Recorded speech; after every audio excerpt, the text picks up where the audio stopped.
Ganun ka kadesperadong sirain ng dalawang sunflowers? Oo. Pero syempre, hindi ko naman ginustong magdulot ng ganun kalaking pinsala. Nung una, yung kuryente lang dapat ang isasabotahe ko. Doon lang sana nagtapos yun. Oras na nawasak ko ng mga painting. Pero maski doon, nagawa pa rin akong hadlangan ni Kaito Kid. Hindi magtatagal at ma-activate na ang emergency security system para sa sunflowers. Pero paano mo naman binalak gawin yon? Sigurado tumunog ang alarm system kung sinubukan mo. Napakadali lang. Isang spray lang ng phosphine ang katapat nun.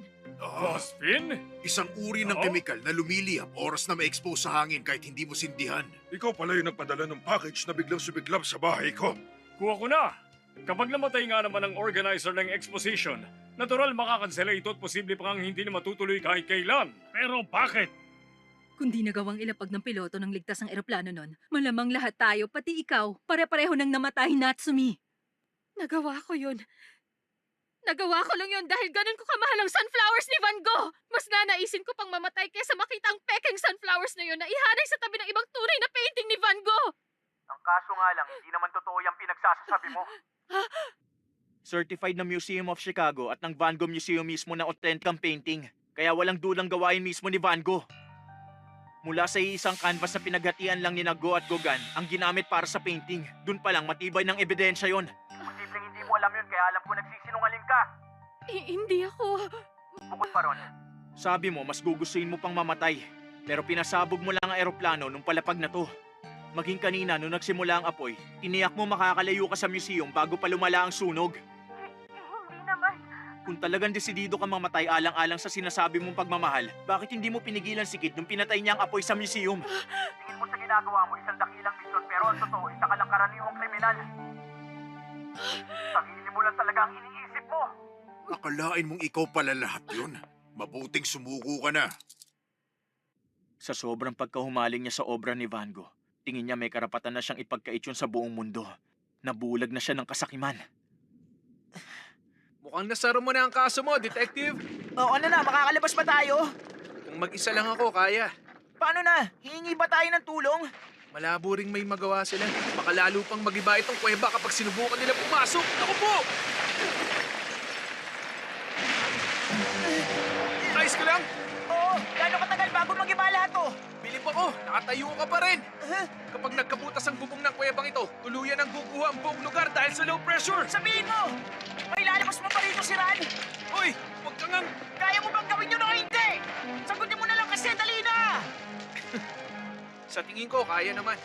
Kaso lang, hindi ko alam kung kakayanin kong makaiwas sa lahat ng bumabagsak at panatilihing nakalutang sa ere sa kabila ng low air pressure.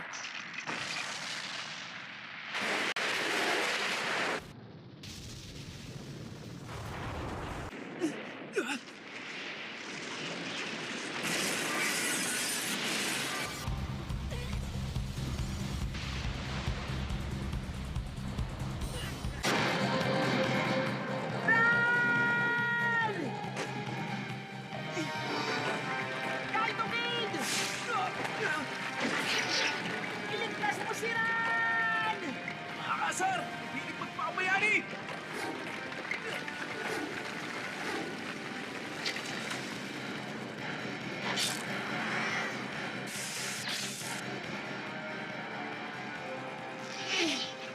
Siguro naman may iba pang labasan na malulusutan ko.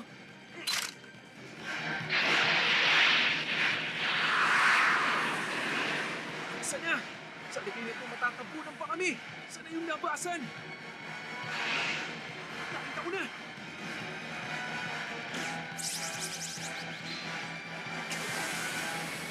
Yes! Yung elevator para sa sunflower, siguradong kasya ako ron. Bilis na!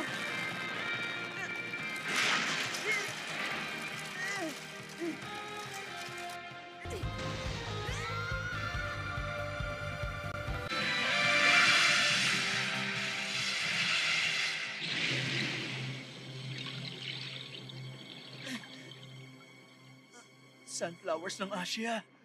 Hindi, ako pala kailangan na natin mahanap si Nakonan agad. Magiging okay lang sila, di ba? Ano yun?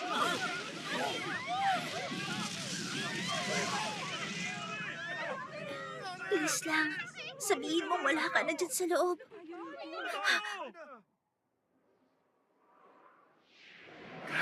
muntik na yun ah. Akala ko talaga matutuluyan na ako. Shinichi, sabi ko na ililigtas mo ako. Siyempre naman. Okay na, huwag kang mag-alala. Oo, salamat.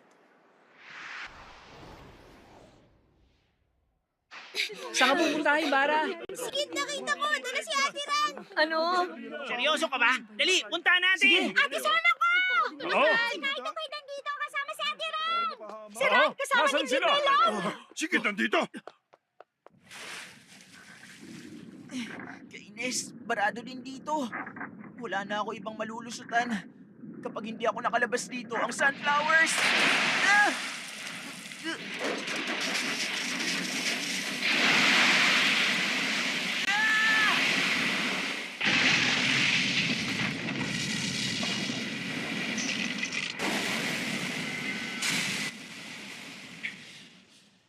Kumuho na ng tuluyan.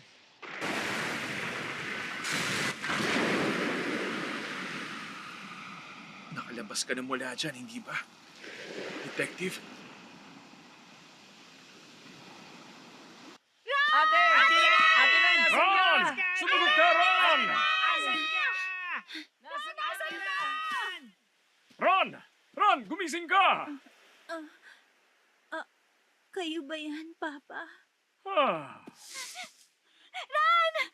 Nasaktan ka ba? Ayos ka lang ba?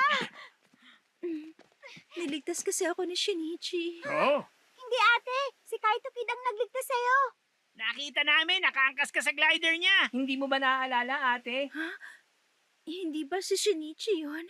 Kung ganon, namalikmata lang pala ako. Akala ko si Shinichi. yung makulit na bata, nasa na? Kasama mo, di ba? Ano? Wala pa rin dito si Conan? Wala. Ang sabi nila, ikaw lang ang dinala ni Kid dito. Hindi! Baka naiwan siya dun sa loob. Ano? Nagbibiro ka ba? Hindi pwede.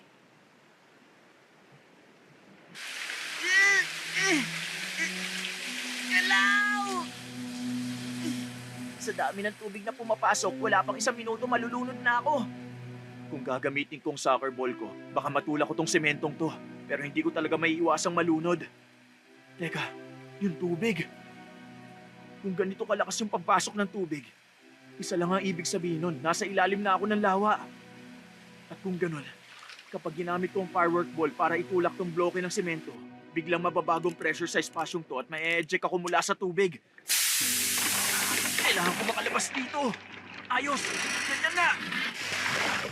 5, 4, 3, 2, 1, 0!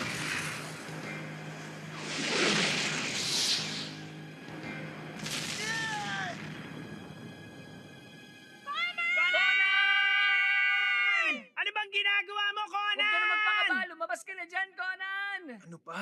Bakit ba kasi ang tagal mo? Conan! Uy, tahan na, Ayumi. Magiging okay din ang lahat. Please naman. Magpakita ka na. Conan.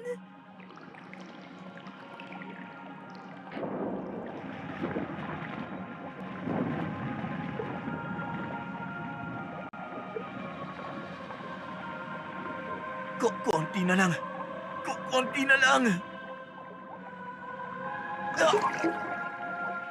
Ano yun? Ang sunflowers? Salamat at lumitaw din! Ang sunflowers na yan. Kami nila Conan ang nagtulungan BetsTV.com. para iligtas yan. Kaya baka ibig sabihin nasa malapit lang din siya. Mga bata, hanapin natin si Conan. Conan! Nasaan ka, Conan? Please naman. Conan!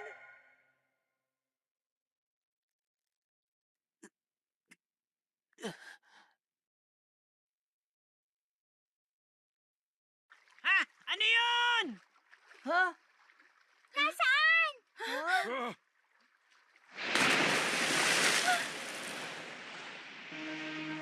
Oh!